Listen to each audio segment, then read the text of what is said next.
வணக்கம் நேயர்களே, உங்கள் அனைவரையும் லால் பம்ப்கின் 123 சேனலுக்கு வரவேற்பதில் மகிழ்ச்சி அடைகின்றேன்.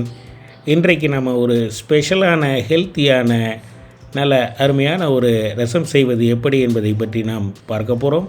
இது ஒரு மெடிக்கேட்டட் ரசமும் ஆகும். இது ஒரு நேயர் விருப்பமாகும். வாங்க வீடியோக்குள்ளே போகலாம். தொடர்ந்து பாருங்கள். நன்றி. அன்பார்ந்த நேயர்களே, உங்களை மீண்டும் இந்த லால் பம்ப்கின் சேனலுக்கு வரவேற்கிறேன். என்னோடய சேனலை பார்த்து நிறைய பேர் லைக் பண்ணியிருக்கீங்க, சப்ஸ்கிரைப் பண்ணியிருக்கீங்க. தொடர்ந்து உங்கள் ஆதரவை எனக்கு கொடுத்து வரும்படி கேட்டுக்கொள்கிறேன். இன்றைக்கி நான் என்ன பண்ண போகிறேன்னா, ஒரு மருத்துவ குணம் நிறைந்த ரசம் பண்ண போகிறேன். மருத்துவ குணம் ரசம்னா நம்ம முன்னோர்கள்லாம் நிறைய மருந்துகள்லாம் கண்டுபிடிக்க, அதெல்லாம் எவ்வளோ அருமையாக இருக்குது தெரியுமா? அதில் ஒன்று தான் கண்டத்திப்பிலி. இந்த கண்டத்திப்பிலி ரசம் பண்ண போகிறேன். நாட்டு மருந்து கடையில் இந்த கண்டத்திப்பிலி கிடைக்கும். நாட்டு மருந்து கடையில் கேட்டு வாங்கிக்கலாம். அருமையான மருத்துவ குணங்கள் நிறைந்தது. இது அஜீரண கோளாறை நீக்கும். கையிலெல்லாம் அந்த மூட்டு வலி அந்த மாதிரி பிரச்சனைகள்லாம் அதையும் நீக்கக்கூடியது. ரொம்ப அருமையான மருந்து இது. பசியை தூண்டக்கூடியது. அந்த ரசத்தை இப்போ எப்படி பண்ணலாம், இதுக்கு தேவையான இன்க்ரீடியன்ட்ஸ் என்னன்றதை இப்போ நான் உங்களுக்கு சொல்கிறேன். எப்பவும் போல் வழக்கம் போல் ஒரு சிறு உருண்டை நெல்லிக்காய் சைஸுக்கு புளி வச்சுக்கோங்க. 3 வரமிளகா சேர்த்துருக்கேன். நான் எப்போவுமே 4 பேருக்கு பண்ணுற மாதிரி குவான்டிட்டி தான் பண்ணுவேன். நீங்கள் அதுக்கு தகுந்த மாதிரி காரம் கூட குறைய வேணும்னா அதுக்கு தகுந்த மாதிரி கூட்டிக்கவோ குறைக்கவோ செய்யலாம். கண்டத்திப்பிலி, அதில் ஒரு 4 கண்டத்திப்பிலியை நான் நல்லா கொஞ்சம் நீளமாக இருந்ததை உடச்சி வச்சுருக்கேன். தனியா 1 ஸ்பூன், 1/2 டீஸ்பூன் கடலைப்பருப்பு, 1/2 டீஸ்பூன் துவரம்பருப்பு, 1/4 டீஸ்பூன் ஜீரகம், 1/2 டீஸ்பூன் மிளகு, 3 வரமிளகா, கருவேப்பிலை, தக்காளி, பருப்பு ஒரு சின்ன கரண்டி எடுத்து ஊற வச்சுருக்கேன். இப்போ ரசம் எப்படி பண்ணலான்றதை பார்ப்போம். இதை நல்லா வாணலியில் எண்ணெயை விட்டு வறுத்து அரைச்சி தான் பண்ணணும். எப்படி பண்ணலான்றதை பார்க்கலாம் நேயர்களே. இந்த கண்டத்திப்பிலி ரசம் தான் நம்ம துர்கா கேட்டிருந்தா, நம்ம சேனலை பார்த்துட்டு உனக்கு ஞாபகம் இருக்கோம். அவளோட நேயர் விருப்பமாக இதை நான் பண்ணுறேன். வாணலியை அடுப்பில் வைக்கிறேன். இதில் தேவையான அளவு எண்ணெய் கொஞ்சமாக விட்டுண்டா போகிறோம். வறுக்கிறதுக்கு தேவையான எண்ணெயை விட்டுட்டு இதில் புளியை வழக்கம் போல் தண்ணியில் ஊற வச்சிடலாம். இப்போ சாமான்களை வறுத்துக்கலாம். 3 வரமிளகா போடுறேன். கண்டத்திப்பிலியை அதில் போட்டுடுறேன். மற்ற சாமான்கள் எல்லாமே ஒன்றா போட்டுடுறேன். துவரம்பருப்பு, கடலைப்பருப்பு, ஜீரகம், மிளகு எல்லாமே, கொத்தமல்லி வர எல்லாமே ஒன்றா போடுறேன். இதை கொஞ்சம் நல்லா செவப்பாக வறுத்துக்கலாம்.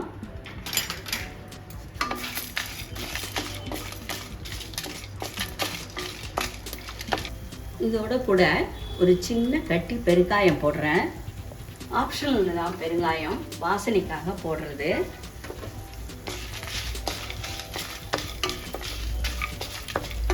கருகாமல் நல்லா வறுத்து எடுத்துக்கலாம்.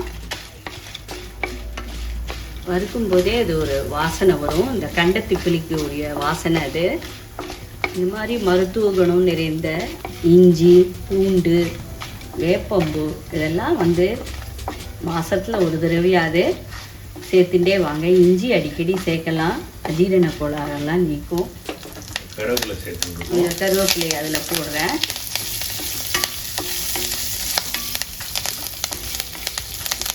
இதிலோட இஞ்சியெல்லாம் சேர்க்க வேண்டாம். இது ஆல்ரெடி இந்த கண்டத்திப்பிலிக்கு இருக்கிற மருத்துவ குணம் தனியாக தெரியணுன்றதுக்காக அப்படியே பண்ணுவோம். சில பேர் இதில் பூண்டு சேர்த்து பண்ணுவாங்க. பூண்டு சேர்த்தா அதை டேஸ்ட் தெரியாது. இப்போ தனியாக கண்டத்திப்பிலி ரசம் இந்த மாதிரி. இப்போ வறுத்து ரெடியாகிடுத்து. சரி, கருகிறதுக்கு முன்னாடி எடுத்தாச்சு. இதை நல்லா ஆற வச்சுட்டு மிக்சியில் அரைச்சிக்கலாம். நேயர்களே, அப்படியே நம்ம சேனலுக்கு ஒரு லைக் கொடுத்து உங்கள் நண்பர்களுக்கு எல்லாருக்கும் ஷேர் பண்ணுங்களேன். எல்லோரும் இந்த பயனை அடைவதற்கு ஒரு வாய்ப்பாக இருக்கும். நேயர்களே, இப்போ ரசம் ரெடி பண்ண போகிறேன். நான் ரசம் எப்போயுமே ஈயச்சொம்பில் தான் வைப்பேன். ஈயச்சொம்பில் ரசம் வச்சு பாருங்கள், அது ஒரு தனி டேஸ்ட்டாக இருக்கும். ரொம்ப அருமையாக இருக்கும். பட் ஈயச்சொம்பை ரொம்ப கேர்ஃபுல்லாக ஹேண்டில் பண்ணணும். சிம்மில் வச்சே பண்ணுங்கள். கொஞ்சம் நேரம் ஆனாலும் ஈயச்சொம்பு ரசம் ரொம்ப டேஸ்ட்டாக இருக்கும். இதில் நான் கருவேப்பிலை போடுறேன். ஏற்கனவே ஊற வச்ச புளி ஜலத்தை கரைச்சி ஈயச்சொம்பில் வச்சு போட்டுட்டு அதில் தேவையான அளவு கருவேப்பிலை போட்டிருக்கேன். இப்போது இதில் வந்து தக்காளியை நல்ல சிறு துண்டாக நறுக்கி அதில் போட்டிருக்கேன். தக்காளியை அந்த வறுத்த இதை பண்ணோடு சேர்த்து அரைச்சி போடலாம். இப்போ நான் விசிபிளாக இது தெரியணுன்றதுக்காக இப்படி போட்டிருக்கேன். தக்காளியை சின்ன சின்ன துண்டமாக நறுக்கி போட்டாச்சு. தேவையான அளவு உப்பு போடுறேன். உப்பு போட்டு கொதிக்க வைக்கிறேன்.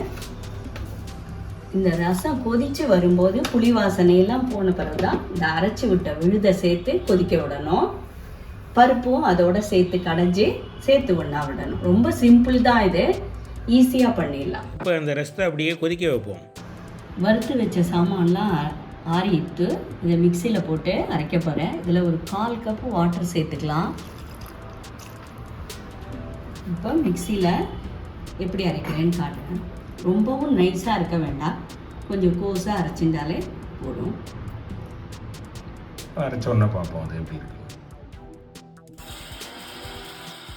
கோஸாக மிக்சியில் அரைச்சிட்டேன். இது வந்து புளிஜலம் வாசனை போனவுடனே ஆட் பண்ணி கொதிக்க வைக்கலாம் ரசத்தில். இது அரைச்ச உடனே அந்த வாசனை கமகமன்னு வருது பாருங்கள். ஏற்கனவே நம்ம துவரம்பருப்பு வேக வச்சுருந்தோம். அந்த வேக வச்ச துவரம்பருப்போட இப்போ நம்ம மிக்சியில் அரைச்ச அந்த விழுதை போட்டு நன்றாக கடைந்து கொள்ளலாம்.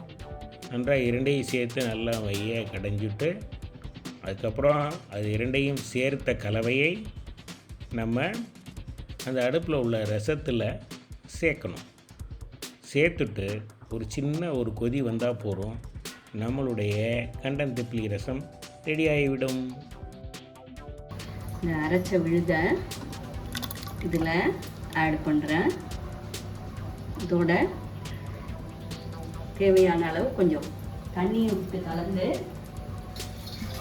இந்த மிக்ஸி ஜாரில் இதை அப்படியே அலம்பி வேஸ்ட் பண்ணாமல் அங்கங்கே இந்த தங்கி இருக்கிற அந்த விழுதும் இதில் எல்லாம் ஒன்றா சேர்ந்துடும். இதெல்லாம் விட்டு கொஞ்சம் லைட்டாக கொதிக்க வச்சு நெய்யில் கடுகு தாளித்து கருவேப்பிலை தாளித்தாலே போதும், ரசம் ரெடி ஆகிடுது. ரசம் ஒரு 5 நிமிஷம் கொதிக்க விட்டால் போதும், ரொம்ப ஜாஸ்தி கொதிக்க வேண்டாம். கொதிச்சு விட்டு இப்போ நான் இதை வந்து ஸ்டவ்வை ஆஃப் பண்ணிடுறேன். இதுக்கு வந்து நெய்யில் தாளிச்சு, எப்பயுமே ரசத்தை வந்து நெய்யில் தாளிச்சிங்கன்னா ரொம்ப நல்லாயிருக்கும். நெய் 1 ஸ்பூன் விட்டுருக்கேன். இதில் கடுகு கருவேப்பிலை போட்டு தாளிச்சு கொண்டுறேன். கடுகு போட்டு கடுகு நல்லா வெடிச்சப்புறம் கருவேப்பிலையை போட்டு, இதுக்கு பெருங்காயம் ஆல்ரெடி போட்டதுனால போதும், அதுக்கு மேலே பெருங்காயம் வேண்டாம். கருவேப்பிலை போட்டுட்டேன். இப்போ இதில் வந்து தாளிச்சிடணும். கண்டத்திப்பிலி ரசம் ரெடி ஆகிடுது. வாங்க சாப்பிட வாங்க. இதை ஒரு டம்ளர் உடம்பு அசதியாக இருக்கும்போது இதை ஒரு டம்ளர் எடுத்து ஒரே ஒரு ஸ்பூன் நெய்யை விட்டு கலந்து குடிச்சு பாருங்கள், அவ்வளோ அருமையாக இருக்கும். டேஸ்ட்டும் ரொம்ப நல்லாயிருக்கும். நன்றி நேயர்களே, தொடர்ந்து பார்த்துன்னு வாங்க என்னோட லாங் பம்ப்கின் சேனலை. இந்த மாதிரி நிறைய ரெசிபிலாம் உங்களுக்கு தொடர்ந்து கொடுத்துன்னு வரேன். இப்போ இந்த அருமையான ரசம் ரெடி ஆகிடுது. இதை நாங்களும் ருசித்து பார்த்தோம். மிக மிக அருமையாக இருக்கிறது. நீங்களும் செய்து பார்த்து இது எப்படி இருக்கிறது என்பதை கமெண்டில் சொல்லுங்கள். சப்ஸ்கிரைப் செய்யுங்கள், மற்றவர்களுக்கும் ஷேர் செய்யுங்கள். நன்றி, வணக்கம்.